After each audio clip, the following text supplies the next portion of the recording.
Kami ingin menanggapi pernyataan salah satu tokoh nasional bahwa Salafi Wahabi itu tidak cocok di Indonesia karena beberapa sebab. Langsung saya bahas. Teman-teman kaum muslimin yang dirahmati Allah, kalau dikatakan Salafi Wahabi itu suka mencomot masjid orang, justru sebenarnya yang seperti itu tidak ada bukti.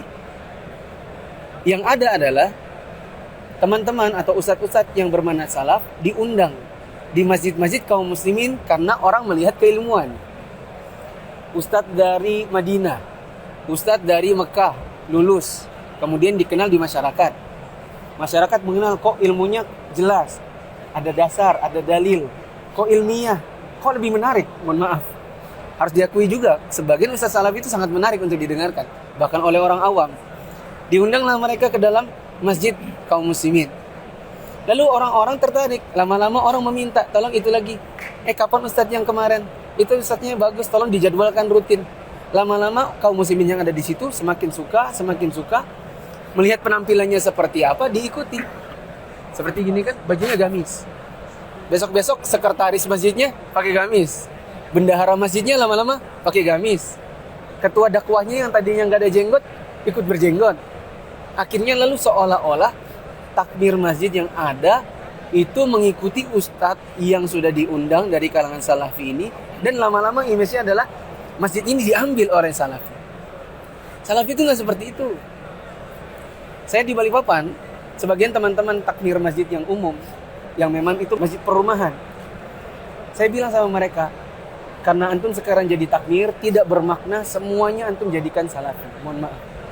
Kenapa? Kita harus sadar diri, ini masjid dibangun dengan dana masyarakat umum. Nggak bisa antum langsung sporadis, ini ambil semuanya gitu. Jangan. Biarkan dakwah itu mengalir tanpa antum paksakan. Nanti masyarakat akan melihat, ini loh lapak-lapak jualan dakwahnya. Ini lapaknya PS, ini lapaknya G, ini lapaknya Salafi, ini lapaknya PI, ini lapaknya tadi. Biarkan masyarakat yang menilai. Ya, saya ngomong gitu sama teman-teman. Justru tidak seperti sebagian orang yang ini masjid dibangun bersama, tiba-tiba dikasih pelang hijau. Paham kan maksud saya? Langsung jadi masjidnya. Dipasangi gelangan yang merupakan ikon ibadahnya. Maaf, tas misalnya. Yang tadinya mungkin di sebagian masjid tidak ada. Dipasang-pasangin lalu akhirnya berubah menjadi masjid satu warna. Justru Salafi menghindari yang seperti itu. Salafi itu ingin dakwahnya diterima apa adanya tanpa dipaksa. Nggak benar kalau ada perkataan Salafi itu mencomot masjid orang. Ya, di Balikpapan ada masjid ormas. Ustadz kita diundang. Lama-lama sekretarisnya, bendaharanya, sesi dakwahnya lama-lama berubah tanpa dipita, tanpa dipaksa. Mereka mengalir begitu saja. Apakah itu namanya mencomot? Nggak ada. Mencomot itu tiba-tiba dikasih pelang Salafi. Itu baru maling namanya. Ya. Yang kedua, Salafi itu justru sangat cocok di Indonesia. Di Indonesia ini provokatornya banyak. Ya kan? Di Salafi atau kajian salaf, jangankan berontak kepada pemerintah, demo aja diharamkan. Bagaimana orang mau memberontak ketika demo saja itu dilarang?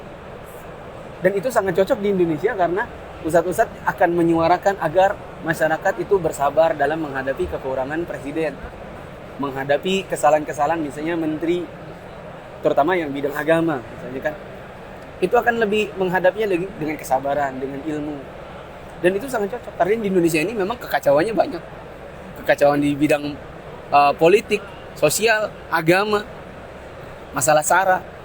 Justru Salafi sangat dibutuhkan karena itu lebih meredam gejolak di masyarakat. Itu kedua. Ketiga, orang bilang mengkafirkan. Salafi itu mudah mengkafirkan kaum muslimin. Jujur, ana dulu bukan Salafi.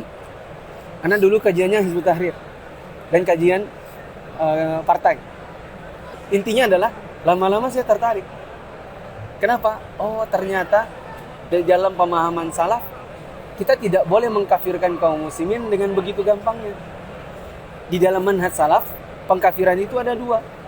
Ada yang sifatnya mujmal, ada yang sifatnya muayyan. Takfir mujmal yaitu global. Seperti mengatakan siapa yang menyembah selain Allah maka dia kafir. Itu kan global. Ada juga yang muayyan, yaitu yang tunjuk hidung. Misalnya berkata, kamu nggak sholat, berarti kamu kafir. Itu kan namanya cap stempel, vonis begitu kan. Di dalam pemahaman salaf justru mengvonis seperti itu kepada individu tidak diperbolehkan. Harus ada iqamatul hujjah, yaitu mengajak dia dialog dengan memberikan dalil-dalil. Ada namanya tabayun, nanya dulu, klarifikasi. Ada tasabbut, check and recheck. Nanti pun kalau ternyata orang ini terbukti secara syar'i bahwa dia jatuh ke dalam kekafiran, itu pun tidak langsung ngomong kamu kafir. Ya, singkat kata di dalam manhaj salaf justru orang itu tidak diperbolehkan untuk mengkafirkan kaum muslimin dengan mudah. Begitu. Meskipun secara syar'i kita sudah bisa tahu, oh ini dukun misalnya. Dukun itu jatuh ke dalam kekafiran kan begitu. Menjustifikasi itu sangat dilarang di dalam manhaj salaf bila itu dilakukan secara serampangan. Nah, jadi kalau dikatakan salafi mudah mengkafirkan kaum muslimin, oh nggak punya bukti dan salah, jauh panggang dari api. Justru di dalam pemahaman salaf mengkafirkan dengan mudah itu dilarang. Kalau ada yang bilang, tapi itu salafi apa-apa syirik. Stempel syirik yang disebutkan oleh salafi itu adalah pada perbuatan, bukan pada orang. Misalnya siapa yang menyembah kubur, maka dia syirik. Betul kan? Siapa yang mau menolak? Menyembah kubur bukan menyembah Allah itu adalah kesyirikan? Karena itu betul saja. Adapun pelakunya orang per orang, misalnya kita punya tetangga, dia suka pergi ke kubur, kita nggak tahu dia ngapain. Atau kita pernah tanya, kamu kalau ke kubur ngapain? Oh saya tawasul di situ. Itu nggak langsung, oh musyrik. Nggak ada kayak gitu. Ya, yang ada cuma sekedar penjelasan.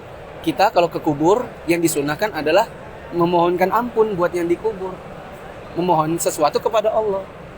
Kalau kita datang ke situ kemudian kita berkata, wahai kubur, berikan saya rezeki, berikan saya jodoh, maka ini yang disebut dengan syirik.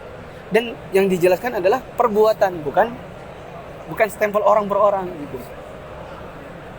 Singkat kata, kalau ada orang mengatakan salafi itu tidak cocok di Indonesia, keyakinan ana justru sebaliknya. Salafi itu mengajak kaum muslimin untuk beribadah kepada Allah dengan mentauhidkan Allah dan tidak mudah dalam mengkafirkan seseorang.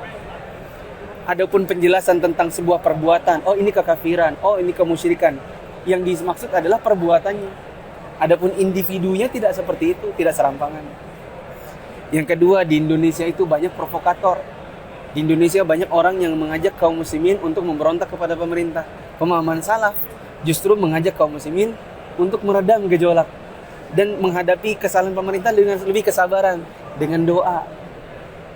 Ketiga, dai-dai yang bermanhaj salaf itu dakwah diminta, tidak minta-minta untuk diundang. Kemudian bila akhirnya dakwah mereka diterima kaum muslimin, lalu kaum muslimnya minta lagi dibikinkan kajian rutin, akhirnya masyarakat berubah. Penampilan mereka yang tadinya misalnya sholat hanya pakai baju kaos, sekarang pakai baju gamis. Yang dulunya baju seadanya, sekarang sudah baju yang lebih baik. Yang dulunya celananya terinjak-injak, sekarang celananya di atas mata kaki. Itu semua mengalir apa adanya, tidak pernah diminta, diatur dan seterusnya. Justru sebaliknya, ada sebagian orang masjid-masjid umum tiba-tiba dibikinkan plang, dicap ini adalah masjid kami gitu. Kalau salaf tidak akan melakukannya seperti itu. Wallahu a'lam bishawab. Semoga bisa menjawab tuduhan yang tanpa dasar.